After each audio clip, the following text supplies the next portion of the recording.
Hi, everybody. Welcome to India. We're getting on the back end of the semester. I know stuff's piling up, so I'm going to try to hit the high points without moving, without missing anything important.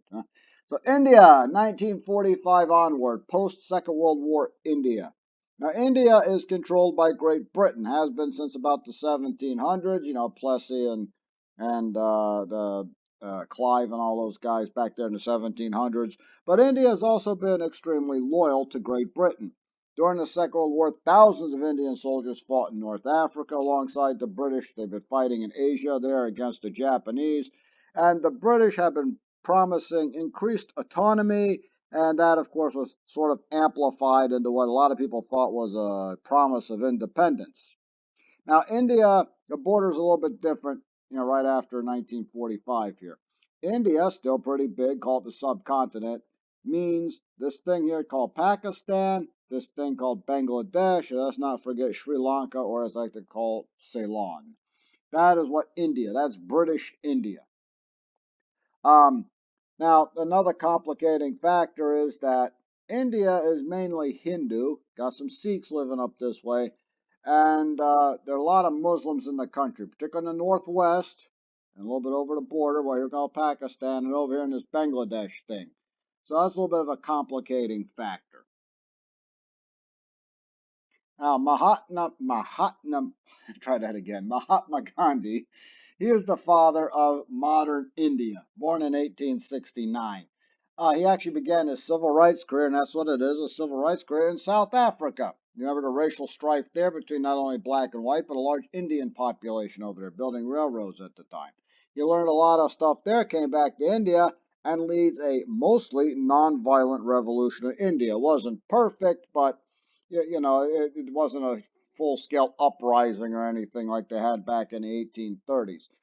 Some people did get killed. There were some terrorist attacks here and there, and there was a British massacre of some Indian protesters in the 20s. But for the most part, the revolution in India is nonviolent. Mahatma Gandhi is inspired, believe it or not, by Henry David Thoreau over there, Walden in Massachusetts, and all of that. And of course, Gandhi will inspire Martin Luther King, and he tends to inspire nonviolent revolutions, or as close as we can get to it.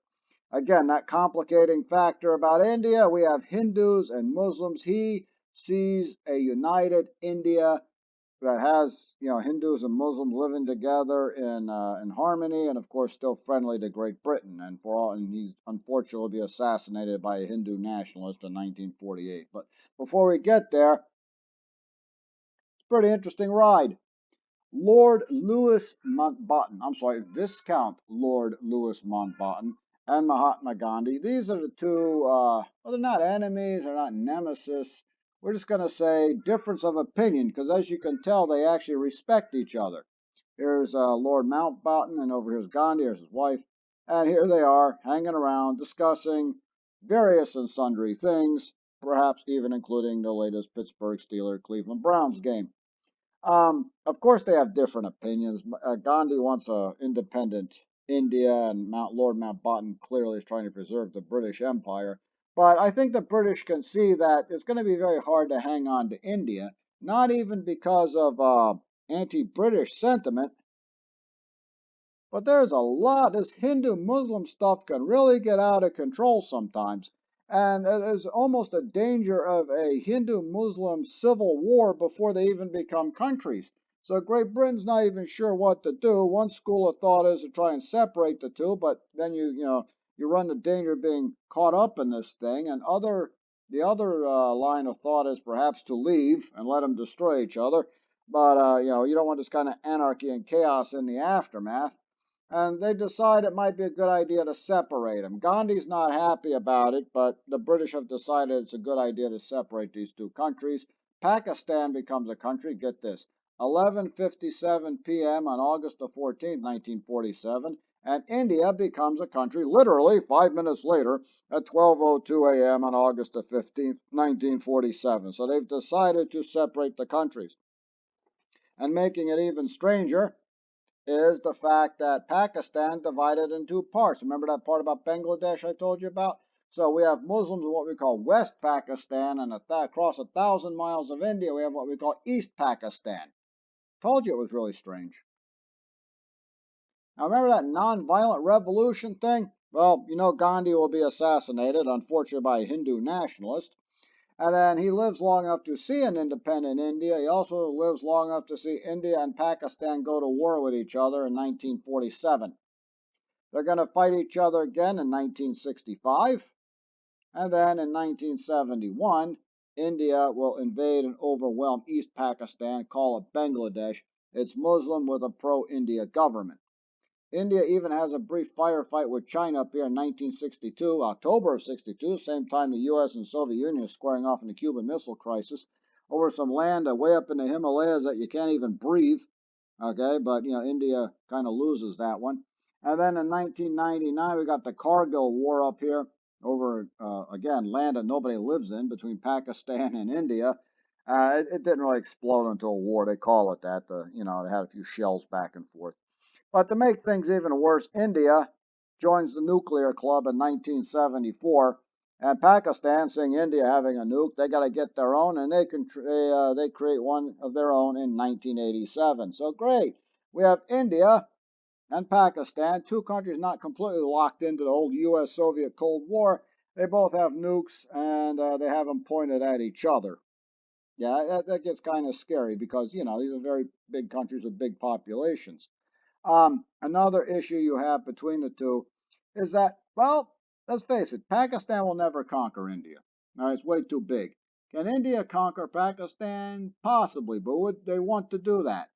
Because what's going to happen? It's called what they call the poison pill, right? If India overwhelms and conquers Pakistan, assuming no nukes involved, now you've got an entire huge restive Muslim population that's held in your country against its will.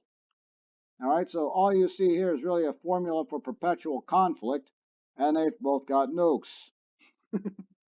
Well, here's the good news. India is actually a democracy. It's a little bit corrupt, but then again, we notice that seems to happen in all democracies. Pakistan tends to kind of careen between military dictatorships, but at least the country is stable, and they haven't nuked each other. Indira Gandhi. Hey, that name look familiar? That's right. That's Mahatma's daughter. She became Prime Minister of India. Of course, they modeled their democracy on the British government. And she becomes Prime Minister.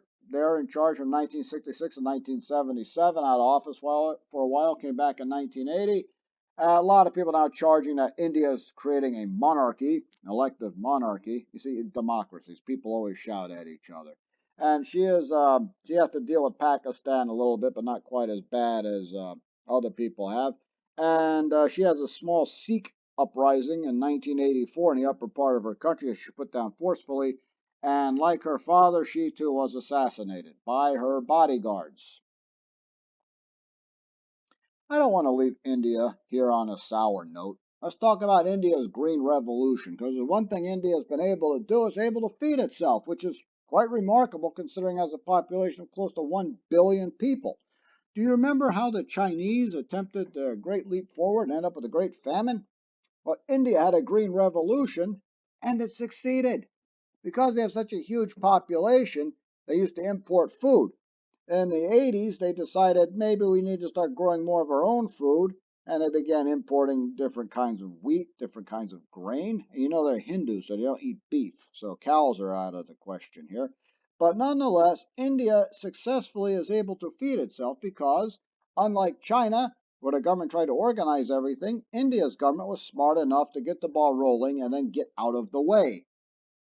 India's green revolution succeeds where China fails because India's government gets out of the way.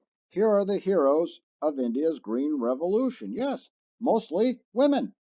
They're the ones that go out in the field, they till, they get the gardens together, and guess what? India not only can feed itself, India is a food exporter, and guess where the first place they export food to?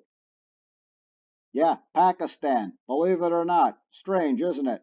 They also import a lot of food to the Middle East. So let's figure we'll leave India here on a high note. You guys have a great day, and I'll talk to you later.